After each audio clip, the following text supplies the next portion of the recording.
Olá, meu amigo e amiga. Muita gente não percebeu, mas nas últimas horas, filas andaram aqui no Brasil.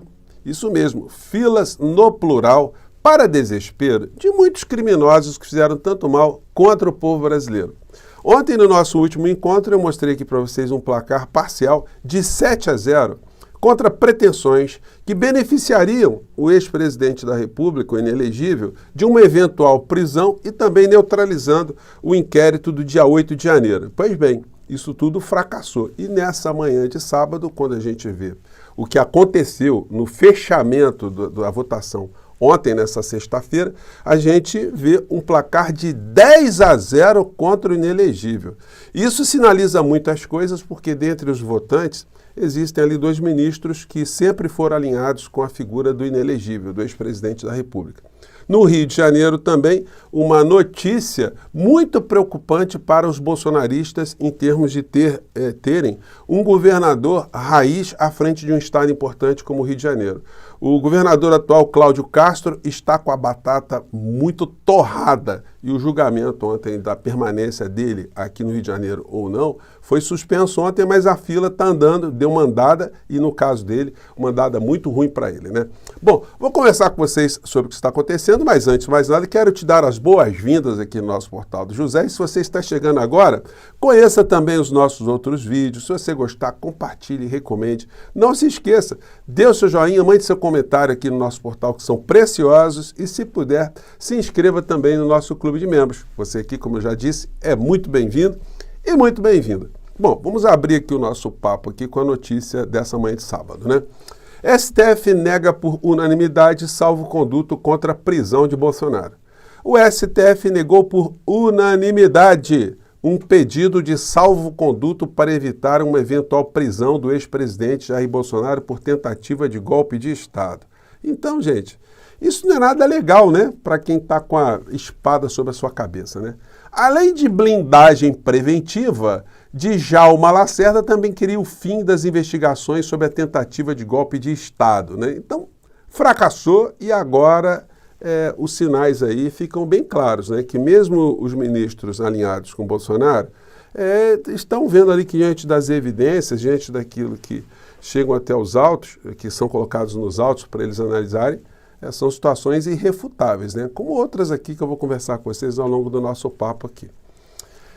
Fazendo um corte vindo aqui para o Rio de Janeiro, relator vota por cassação e ineligibilidade de Cláudio Castro e julgamento é adiado após pedido de vista. A ação no TRE aponta corrupção no CEPERJ e na UERJ.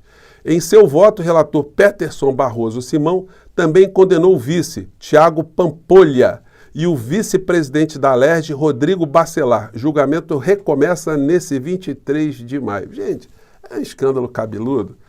Se utilizou aqui instituições públicas para colocar aqueles cabos eleitorais fantasmas e fazer com que esses cabos eleitorais fantasmas ganhassem um dinheirinho, né? E fizesse a campanha da chapa do bolsonarista Cláudio Castro, né? Tudo em nome de Jesus, né? Porque todos eles gostam de jogar isso aí também, sempre um aspecto religioso, né? Para engrupir pessoas incautas no Brasil e no Rio de Janeiro isso funcionou muito, né? O Rio de Janeiro é o segundo estado com o maior número de evangélicos. Então, a campanha dele, ele que é cantor evangélico, né? O Cláudio Castro, enfim, isso funcionou também. Mas, como muitos picaretas do mundo da fé, né? E o Cláudio Castro está mostrado aqui que é um desses, né? A batata assou e a situação vai ficar complicada, né? Ele teve uma fala de defesa dele aqui, muito curiosa, né?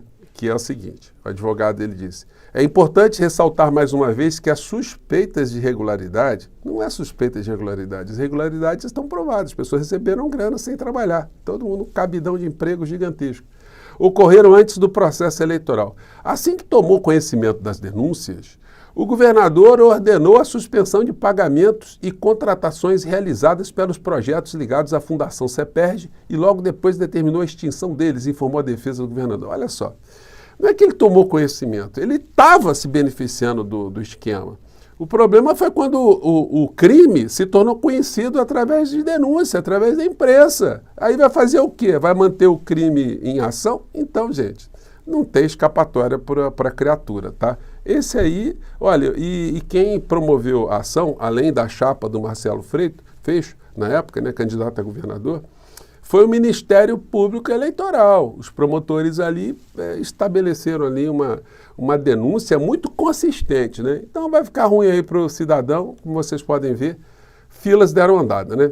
E aí, no mundo da bandidagem, o que a gente vê? A gente vê algum comentário do clã Bolsonaro em relação a isso, algum Cláudio Castro, dizendo, olha, é inocente, não aconteceu nada disso, é parceiro. Não, absolutamente nada. Só Silas Malafaia, né, que é, enfim, a pessoa desse universo aí religioso, veio prestar solidariedade ali ao Cláudio Castro também? Também não, né? Aí todo mundo se finge morto, todo mundo desaparece. E aí, qual é a preocupação do Flávio Bolsonaro? Esse honestíssimo político, né? Esse homem que conseguiu fazer uma multiplicação de patrimônio que nem na Bíblia a gente conseguiria ver uma multiplicação de peixes ou de pães, né? Já que eu estou falando de religião aqui. E aí, qual a preocupação do Flávio Bolsonaro? Levantou a suspeita contra o Paulo Pimenta, se o Paulo Pimenta andou bibiricando alguma coisa nesses últimos dias, né? Aí ele colocou um vídeo aqui. E aí, bebeu ou não bebeu? Pela cara parece aquele candidato de São Paulo comendo pastel e tomando caldo de cana. Aí ele coloca esse vídeo aqui do Paulo Pimenta. E aí, assim, vai até aparecendo um abastecimento ali de água, né?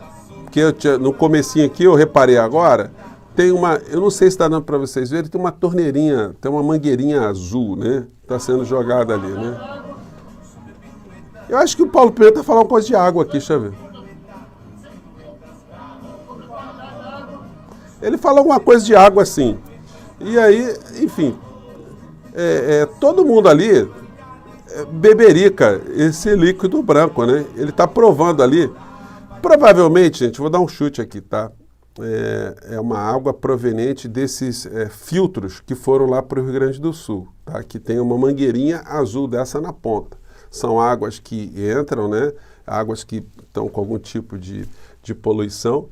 E aí o Paulo Pimenta está fazendo ali um teste ali com os outros membros, os outros servidores, né? Que estão atuando nessa tragédia toda. Mas o Flávio Bolsonaro, num ato de extrema calhordice, levanta que isso aí seria aí uma bebida alcoólica, né? É muito banditismo. Então ele pergunta, bebeu ou não bebeu? Senhor Flávio, o senhor tem que responder também, né? O seu pai roubou joias ou não roubou joias, né? Porque a Polícia Federal está dizendo que sim, que o casal embolsou joias valiosíssimas, né? Então essa é a pergunta, né? Já devolveram todas as joias? Aliás, senhor Flávio Bolsonaro, o senhor já explicou como é que o senhor recebeu mais de 1.500 depósitos em dinheiro na conta da sua chocolateria? Que coisa é essa, né? O processo, por uma questão técnica, ele foi ali abafado pelo bolsonarismo dentro do Poder Judiciário. Mas a pergunta resta, né? Como é que o senhor conseguiu fazer que a sua loja de chocolate recebesse tanto dinheiro em espécie? Eu já fui pequeno empresário, comerciante, você que está me ouvindo, que trabalha com alguma atividade relacionada a comércio também, eu te pergunto, você recebeu a massa de recursos na sua empresa sempre em dinheiro vivo? Enfim, são mágicas, né, que essas criaturas não conseguem explicar. E também a coleção de Rolex, né, que foi distribuída a todo tipo de funcionário. Isso aqui é uma viagem aqui do clã, junto com outros servidores públicos, né, do bolsonarismo, aos Emirados Árabes. Ali no fundo está o Dudu Bananinha, está o Flávio Bolsonaro, tá o general Heleno, tem Almirante, tem tudo, Bolsonaro ali no meio, todo mundo, tem ali o Gilson Sanfoneiro, o Sanfoneiro Macabro. Gente, uma expedição inútil. Esses caras ganhavam diárias poupudas, não trabalhavam e depois traziam muamba dentro do avião presidencial. Gente, como é que a gente pode classificar isso numa grande orcrim? Bom, se tem dúvida em relação a isso, o Tribunal de Contas da União, as instituições mandaram que esses criminosos distraídos, né, que esses apropriadores indébitos, né, distraídos, eles devolvessem. Ex-ministros do governo Bolsonaro são alertados a devolver relógios de luxo. General Heleno tinha um Rolex. Ex-ministro do Gabinete de Segurança Nacional, General Augusto Heleno, já devolveu artigo de luxo. O ex-ministro do Turismo, Gilson Machado, sugeriu perícia para verificar o valor do relógio. Então, além de gatuno, além de criminoso, é cínico, né? Será que está achando que os árabes iam dar relógio Rolex falsificado, que é coisa de menor monta? Complicado, né? Então, gente, tem outra notícia aqui também muito interessante que eu quero compartilhar com vocês, está no Estadão de hoje, tá? Que mostra que, embora, como eu disse para vocês, muitas pessoas não estejam atentas, filas estão andando, tá? Investigação sobre tentativa de golpe está em via de conclusão, diz PGR. O Estadão deu esse furo aqui, com informação do Paulo Gonet, Procurador-Geral da República. Informação consta em decisão do ministro do Supremo Alexandre de Moraes, que ontem mandou soltar o coronel Marcelo Câmara, ex-ajudante de ordens de Bolsonaro.